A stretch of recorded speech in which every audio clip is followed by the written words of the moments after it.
ओम शांति। आज बाबांकर 20 जुलाई 2026 प्रातः मुरली बाबा कहउछंती मीठे बच्चे भिकारी राजकुमार हेबार आधार हेला पवित्रता। पवित्र हेले ही पवित्र दुनियार राज्य भाग्य मिली थाए। भिकारी राजकुमार हेबार आधार हेला पवित्रता। पवित्र हेले ही पवित्र दुनियार राज्य भाग्य मिली थाए। प्रश्न, एही पाठशालार केउं पाठ तुमको मनुष्यरु देवता करि देउछि? एही पाठशालार केउं पाठ तुमको मनुष्यरु देवता करि देउछि? उत्तर, तुमे एही पाठशालारे प्रत्यह पाठ पढुछ जे मु शरीर नुहे आत्मा। आत्म अभिमानी हेले ही तुमे मनुष्यरु देवता नररु नारायण होई जाउछ। वर्तमान मनुष्य समस्ते पुजारी अर्थात पतित देह अभिमानी अटंती। सेथि पई पतित पावन बाबांकु डाकिबारे लागिछंती। गीत छोड़ भी दे आकाश सिंहासन। ओम शांति। पिल्ला माने जानिछंती ओम शांति किए कहिले? केउं पिला माने? आत्मा माने जानिछंती जे ओम शांति काहार आत्मा कहिला? परम पिता परमात्मा कहिले। पिला माने जानिछंती जे एहा मनुष्यर आत्मा कहि नाही, एहा परम पिता परमात्मा शिव कहिछंती। से समस्तंकर पिता उच्चरु उच्च अटंती। एबे गीतरे सुनिल जे भारत उपरे बहुत मायार परछाया पड़ुछि। समस्ते बहुत पतित होई जाइछंती। सेथिपाई डाकुछंती, हे पतित पावन पुणी थरे पवित्र कराइबा पाई आस। आत्मा ही निजर पितांकु डाकुछि, जहांकु भगवान कहउछंती से ही पतित पावन अटंती। जनकर ही महिमा होई थाए। से हेउछंती समस्त आत्मा मानकर बेहद्र पिता। एठारे समस्ते पतित होई जाइछंती। सेथिपाई डाकुछंती, हे परम पिता परमात्मा। से ही ज्ञानर सागर पतित पावन अटंती। से पिता और शिक्षक उभय अटंती। काहींकि ना ज्ञानर सागर अटंती, विश्वर अधिकारी मध्य अटंती। समस्त वेद शास्त्र ग्रंथ को जानिला बाला मध्य अटंती। तांकु ज्ञानर सागर ही कुहा जाउछि। एही समय समस्ते पारलौकिक पितांकु डाकुछंती, काहींकि ना दुखी होई जाइछंती। कहउछंती, हे ईश्वर पिता। तांकर नाम मध्य दरकार ना। तांकर नामर गायन हेउछि शिव बाबा। सिए ही उच्चरु उच्च ज्ञानर सागर, सुखर सागर, शांतिर सागर अटंती। एही मनुष्यर आत्मा निज पितार महिमा करुछि। उच्चरु उच्च आत्मा काहार? परम पिता परमात्मा कर। से हेउछंती परमात्मा। पतित मनुष्य माने तांकु याद करुछंती। सत्य जुगरे जेबे भारत पवित्र थिला, देवी देवता मानकर राज्य थिला, सेते बेले केही पतित नथिले। एहा हेउछि तम प्रधान दुनिया। अर्थात एही दुनिया रे जे मनुष्य माने रहुछंती सबु पाप आत्मा अटंती। एही भारत पावन थिला, पुणी पतित होई जाइछि। कली जुगरे समस्ते पतित अटंती। तुमे जानिछ ज्ञानर सागर पतित पावन परम पिता परमात्मा परम धामरु आसी आमको ब्रह्माक द्वारा पाठ पढ़ाउछंती। तेबे तांकु शरीर तो निश्चय दरकार ना। एही कथा कौनसी शास्त्र रे नाही। ज्ञानर सागर जिए कि विश्वर अधिकारी अटंती, सिए ही सबु किछि जानिछंती। भारत रे चित्र मध्य रहिछि जे विष्णु को नाभिरु ब्रह्मा बाहरिले। तांको हातरे शास्त्र दिया जाइछे। वर्तमान विष्णु कौनसी शास्त्रर सार सुनाउ नाहंती। परम पिता परमात्मा ज्ञानर सागर ब्रह्मा को द्वारा सब शास्त्र गुड़िकर सार बुझाउछंती। ब्रह्मा विष्णु शंकरंकर मध्य से रचयिता अटंती। ब्रह्मा को अथवा विष्णु को ज्ञानर सागर कुहाजिब नाही। शंकरंकर कथा तो छाड़ी दियो। एबे ज्ञानर सागर किए? निराकार उच्चरु उच्च परमात्मा ही पतित पावन अटंती। एही महिमा हेउची सही परम पिता परमात्मा कर। एठारे भी आत्मार ही महिमा हेउची। आत्मा ही शरीर द्वारा कहूची मु राष्ट्रपति, मु बारिस्टर, मु अमुक मंत्री। आत्मा ही पदवी नहीं थाए। शरीर द्वारा आत्मा कही थाए मु गोटिए शरीर छाड़ी अन्य शरीर नेउची। एही समय रे बाबा आसी कहउछंती पिला माने आत्म अभिमानी हुओ। मु तुमर पिता आसीछि तुमको पाठ पढ़ाइबा पई। एहा पाठशाला अटे। मनुष्यरु देवता, नररु नारायण, नारीरु लक्ष्मी हेबा पई। बाबा को सब आत्मा माने डाकुछंती हे परम पिता परमात्मा एबे निराकारी दुनिया रु साकारी दुनिया को आस। रूप बदलाओ। तुमे निराकारी आत्मा माने जेबे शरीर रे आसुछ तेबे गर्भ रे आसुछ, पुनर्जन्म नेउछ। बाबा बुझाउछंती तुमे 84 जन्म गर्भरु नेइछ। गोटिए शरीर छाड़ी पुणी गर्भ को जाउछ। एही परी 84 जन्म नेउछ। मु तो गर्भ रे आसु नाही। भारतवासी असल रे देवी देवता धर्मर थिले। पुणी सीढ़ी रे तळको ओल्हाइले। क्षत्रिय वर्ण रे पुणी वैश्य, शूद्र वर्ण रे एही परी कला कम होई जाइछि। भारत 16 कला संपूर्ण थिला, पुणी 14 कला हेला। भारतवासी निजर जन्म को जानी नाहंती। 84 जन्म भारतवासी ही नेउछंती। अन्य कौनसी धर्मावलंबी 84 जन्म नेउ नाहंती। तुमे स्वदर्शन चक्रधारी होइछ। एहा ज्ञानर कथा। स्वदर्शन चक्रधारी हेबा द्वारा तुमे स्वर्गर चक्रवर्ती महाराजा हेउछ। तुमे भल भाबरे जानिछ आमे एठाकू पतितरु पवित्र हेबा पई आसीछु। एहा हेला पतित दुनिया। पतित पावन समस्तंकर सद्गति दाता तो एकमात्र बाबा ही अटंती।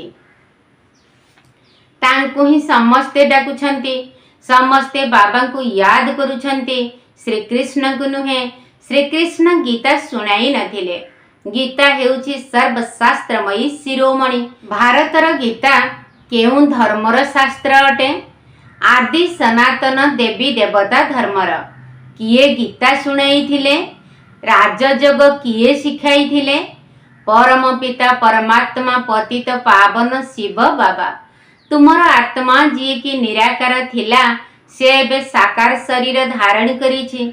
साकार मनुष्य को केबे भगवान कुहाजिब नाही। जदियो सत्य जुगरे लक्ष्मी नारायण अछंती तेबे मध्य तांकु भगवान कुहाजिब नाही। एहा तो उपाधि दिया जाउछि। कायदा अनुसारे भगवान जणे, सृष्टिकर्ता हेउछंती जणे, बाकी सेमाने हेउछंती देवता। एहा 5000 वर्षर कथा। एही लक्ष्मी नारायणकर राज्य थिला। तांकु महाराजा महाराणी कुहा जाउथिला। भगवान महाराजा हेउ नाहंती। सिए ही आसी भारतवासी मानकु एही परी देवी देवता कराउछंती। एबे तो देवी देवता धर्मर केही हेले नाहंती। एहाकु रावण संप्रदाय कुहा जाउछि। काहेकि ना एहा रावण राज्य अटे। रावण को वर्ष वर्ष धरी जलाई आसुछंती।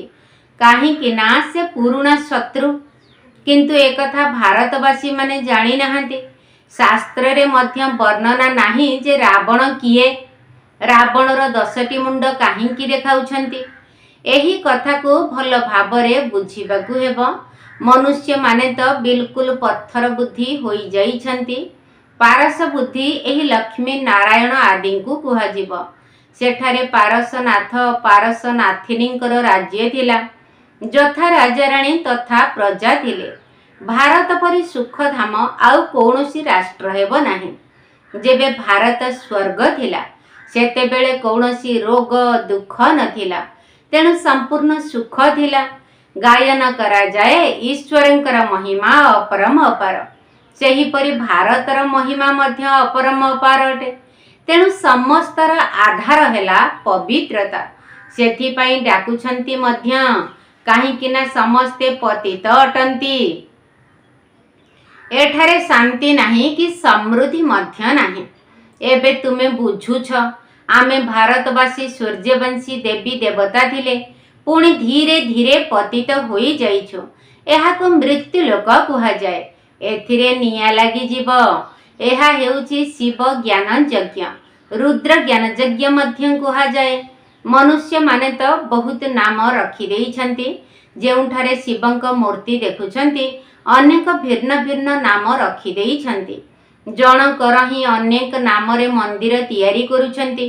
तेणु बाबा बसी बुझाउछन्ति ज्ञान भक्ति वैराग्य।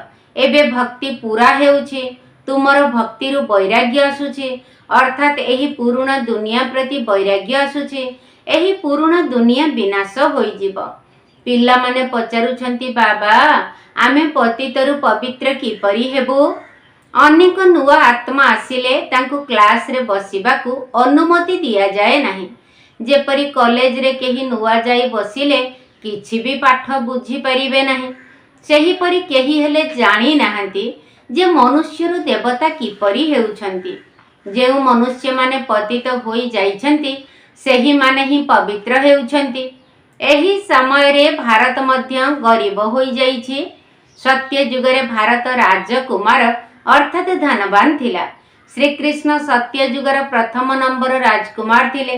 तांका पाखरे सब गुण रही थाए। सेही राज्य को लक्ष्मी नारायणकर राज्य कुहा जीव। श्री कृष्ण राजकुमार एवं राधा राजकुमारी थिले। राजकुमार श्री कृष्ण कर ही महिमा गायन करा जाउछि। सर्वगुण संपन्न, सोहळ कला संपूर्ण। सीए कौनसी गीता सुनाई नथिले। सीए तो सत्य जुगर राजकुमार थिले। से पतित मनुष्य मानकु पवित्र कराइबा पाई गीता पाठ सुनाइबे, एकथा होई परिबो नाही। एही सबु शास्त्र हेला भक्ति मार्गर। शास्त्र गुड़िकर केते महिमा रहिछि। भक्ति मार्गर कौनसी शास्त्र चित्र आदि सत्य जुगरे रहिबो नाही। सेठारे तो 21 जन्म पाई ज्ञानर प्रालब्ध रहिछि। पुणी थरे आमे सत्य जुगर राज्य भाग्य नेउछु। भारतवासी 5000 वर्ष पूर्वरु सत्य जुगरे विश्वर मालिक थिले। आउ कौनसी विभाजन आदि नथिला। एहा 5000 वर्षर कथा। एबे कली जुगर शेष समय अटेना। विनाश सम्मुखरे दंडायमान। भगवान एही ज्ञान यज्ञ रचना करिछन्ति पतित कली जुग को पवित्र सत्य जुग करिबा पाई। तेबे निश्चय पतित दुनियार विनाश हेब। गायन मध्य रहिछि जे ब्रह्मा को द्वारा आदि सनातन देवी देवता धर्मर स्थापना ताहा एबे शिव बाबा ब्रह्मा को द्वारा कराउछन्ति। तुमे एबे मनुष्यरु देवता हेउछ। गायन मध्य करुछन्ति परम पिता परमात्मा ब्रह्मा को द्वारा स्थापना कराउछन्ति। से तो हेले प्रजापिता, तांकर ही समस्ते संतान। वास्तव रे ब्रह्मा को द्वारा ही स्वर्गर स्थापना होइतिला। आजि ठारु 5000 वर्ष पूर्वरु मध्य मु संगम जुगरे आसीथिली तुमको एही राजयोग शिखाइबा पाई। श्री कृष्ण नुहंती मु आसीथिली। श्री कृष्ण पतित दुनिया को आसी परिबे नाही। बाबा ही आसुछन्ति। सिए ही समस्तंकर सद्गति दाता। मनुष्य मनुष्य को सद्गति देई परिबे नाही। समस्ते जन को ही याद करुछन्ति। परम पिता परमात्मा केउठी रहुछन्ति तुमे माने जानिछ से परम धाम रे रहुछन्ति। ताहा हेला ब्रह्म महतत्व। सेठरे आत्मा माने पवित्र रहिथांती जेपरि महात्मा माने अटंती। एठारे मध्य महान आत्मा पतित आत्मा बोली कहिथांती ना। वास्तव रे एठारे महान आत्मा जणे हेले भी नाहंती। आत्मा को ही ज्ञान एवं योग द्वारा पवित्र सत्व प्रदान हेबाकु पड़िबो, पानी द्वारा नुहे। आत्मा ही पतित होई जाइछि। आत्मा रे ही खाद मिसिछि। आत्मा ही सुना रूपा तंबा लुहा हेउछि। एबे आत्मा माने जहा कि पतित होई जाइछन्ति तांको पवित्र किए कराइब। परम पिता परमात्मा को बिना आउ केही करि परिबे नाही। बाबा ही बसी बुझाउछन्ति मते मने पकाओ तेबे तुमर पाप भस्म होई जिव। जेते मने पकाइबो सेते पतितरु पवित्र होई जिव। एथिरे ही परिश्रम करिबाकु हेबो। बुद्धि रे तो समस्त ज्ञान रहिछि। एही चक्र किपरि घुरुछि, आमे 84 जन्म किपरि नेउछु, सत्य जुगरे केते समय राज्य चलुछि, पुणी रावण किपरि आसुछि, रावण किए ए कथा मध्य केही जानी नाहंती। केबेठारु रावण को जलाई आसुछंती ए कथा मध्य केही जानी नाहंती। प्रत्येक वर्ष जलाउछंती, सत्य जुगरे जलाइबे नाही। वर्तमान ही रावण राज्य चलीछि, राम राज्य तो केही स्थापन करि परिबे नाही। एहा तो बाबांकर ही काम। पतित मनुष्य तो करि परिबे नाही, सेमाने सब विनाश होई जिबे। एही पतित दुनिया ही विनाश होई जिवो। सत्य जुगरे जणे हेले भी डाकिबे नाही जे हे पतित पावन आस, ताहा तो पवित्र दुनिया अटे ना। तुमे एबे जानुछ एही लक्ष्मी नारायण को स्वर्गर मालिक किए कराइले, पुणी एमाने 84 जन्म किपरि नेले। आदि सनातन देवी देवता धर्मर आत्मा माने ही 84 जन्म नेउछंती। सेमाने ही वर्तमान शूद्रवंशी होई जाइछंती। एबे पुणी तुमे ब्राह्मण वंशी हेउछ। एबे तुमे हेल ब्राह्मण चुटी सर्वोच्च, एहा हेउछि उच्चरु उच्च चुटी। ब्रह्मा मुख वंशावली ब्राह्मण कुल भूषण। एबे तुमे शिव बाबांकर संतान मध्य अट, पौत्र पौत्री नाती नातुणी मध्य अट। शिव वंशी पुणी ब्रह्मा कुमार कुमारी अट। तुमको जेजे बापांक ठारु वर्षा मिलुछि। बाबा कहउछंती मोते निरंतर स्मरण कर, पवित्र हेले तो तुमे मो पाखकु मुक्ति धाम को आसी जीव। जेउ माने कल्प पूर्वरु बुझी थिले सेही माने ही एही कथा को बुझी परिबे। एमानकर संख्या तो हजार हजार अटे। केही केही पचारुछंती केते बिके अछंती, कुह हजार हजार संख्यारे अछंती। एही दैवी वृक्षर वृद्धि होई चलीछि। एबे पुनर्बर आदि सनातन देवी देवता धर्मर चारा लगुछि। काहेकि ना देवता धर्म नाही, समस्ते निजको हिंदू बोलाउछंती, अन्य धर्म को परिवर्तित होई जाइछंती। पुणी समस्ते बाहरी आसीबे, आसी बाबांक ठारु संपत्ति बा वर्षा नेबे। तुमे आसीछ बेहद बाबांक ठारु बेहद सुखर वर्षा पाइबा पई, अर्थात मनुष्यरु देवता हेबा पई। अच्छा, मीठा मीठा सिकिल दे संतान मानक प्रति माता पिता बाप दादांकर मधुर स्नेहभरा स्मृति एवं सुप्रभात। आत्मिक पितांकर आत्मिक संतान मानकु नमस्ते। आम आत्मिक संतान मानकर आत्मिक बाप दादांकु नमस्ते नमस्ते नमस्ते एवं सुप्रभात। धारणा पई मुख्य सार प्रथम पॉइंट, पतितरु पवित्र हेबा पई ज्ञान एवं योगरे मजबूत हेबाकु पड़िबो। आत्मारे जो विकारर खाद मिशिछि ताकु यादर मेहनत द्वारा बाहर करिबाकु हेबो। पतितरु पवित्र हेबा पई ज्ञान एवं योगरे मजबूत हेबाकु पड़िबो। आत्मारे जो विकारर खाद मिशिछि ताकु यादर मेहनत द्वारा बाहर करिबाकु हेबो। द्वितीय पॉइंट, आमे ब्रह्मा मुख वंशावली ब्राह्मण चुटी बा श्रेष्ठ एही निशारे रहिबाकु हेबो। ब्राह्मण ही वर्षार अधिकारी अटंती, काहेकि ना शिव बाबांकर पौत्र बा नाती अटंती। आमे ब्रह्मा मुख वंशावली ब्राह्मण चुटी बा श्रेष्ठ एही निशारे रहिबाकु हेबो। ब्राह्मण ही वर्षार अधिकारी अटंती, काहेकि ना शिव बाबांकर पौत्र बा नाती अटंती। वरदान,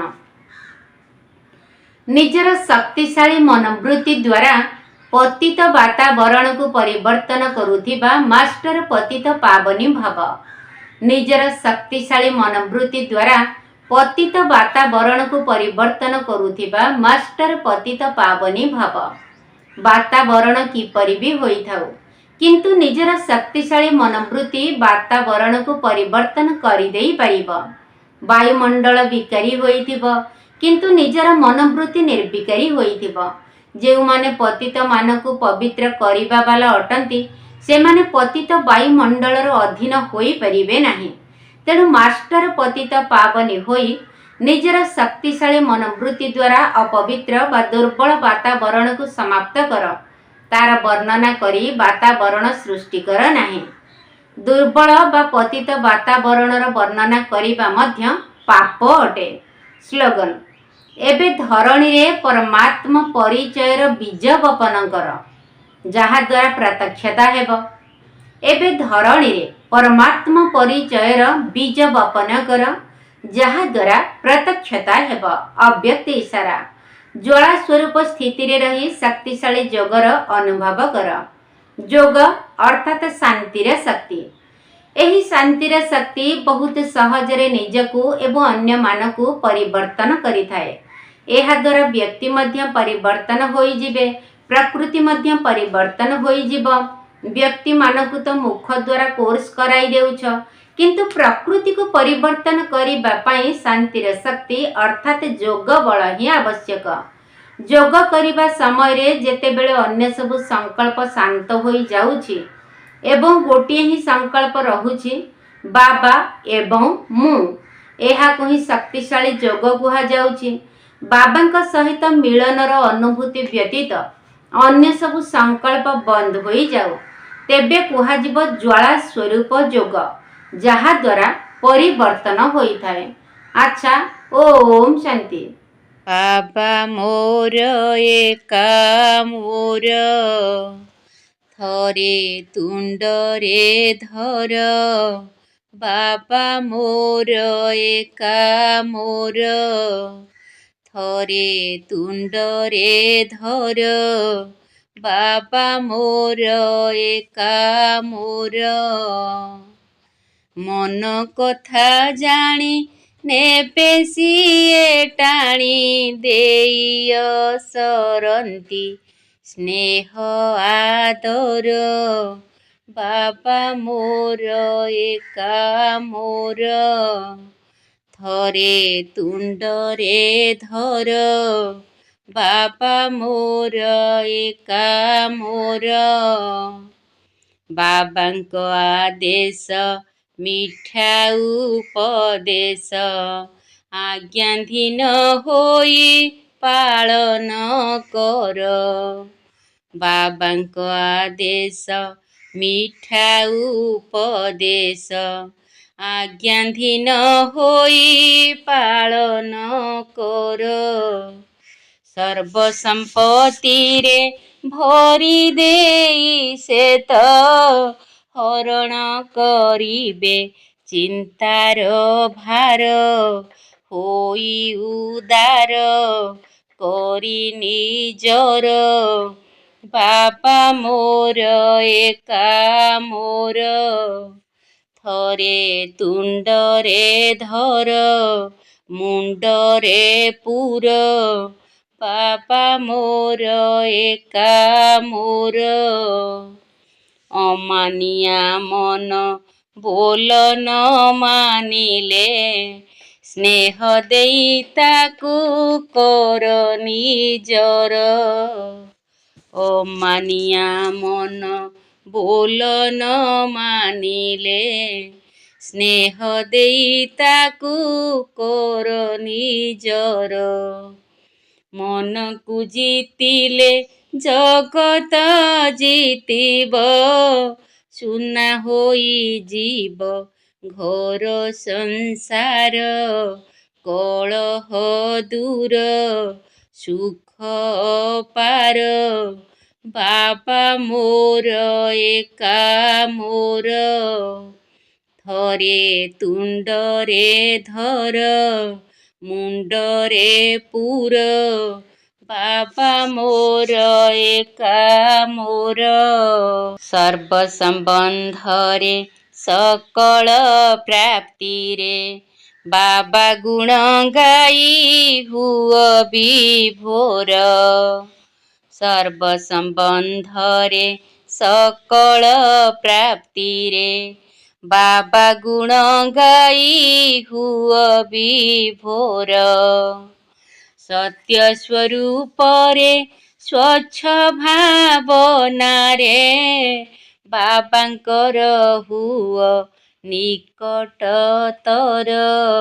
ଯୋଡ଼ି ଅନ୍ତର ବୁଦ୍ଧିର ତାର, ବାବା ମୋର ଏକା ମୋର, ଥରେ ତୁଣ୍ଡରେ ଧର।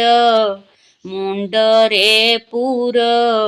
ବାବା ମୋର ଏକା ମୋର, ବ୍ରହ୍ମା ବାବା ପରି ଜୀବନ ବିତାଇ ଜୀବନ ମୁକ୍ତି ପ୍ରାପ୍ତ କର। ବ୍ରହ୍ମା ବାବା ପରି ଜୀବନ ବିତାଇ ଜୀବନ ମୁକ୍ତି ପ୍ରାପ୍ତ କର। ବିନ୍ଦୁର ପାଠକୁ କାମରେ ଲଗାଇ ସ୍ୱାହା କରିଦିଅ ବ୍ୟର୍ଥ ବିଚାର। ଅଭ୍ୟାସ କର ଥରକୁ ଥର ହୋଇବ ଦୂର। ବାପା ମୋର ଏକା ମୋର ଥରେ ତୁଣ୍ଡରେ ଧର ମୁଣ୍ଡରେ ପୁର। ବାପା ମୋର ଏକା ମୋର ମନ କଥା ଜାଣି ନେବେ ସିଏ ଟାଣି। ଦେୟ ସରନ୍ତି ସ୍ନେହ ଆଦର। ବାପା ମୋର ଏକା ମୋର।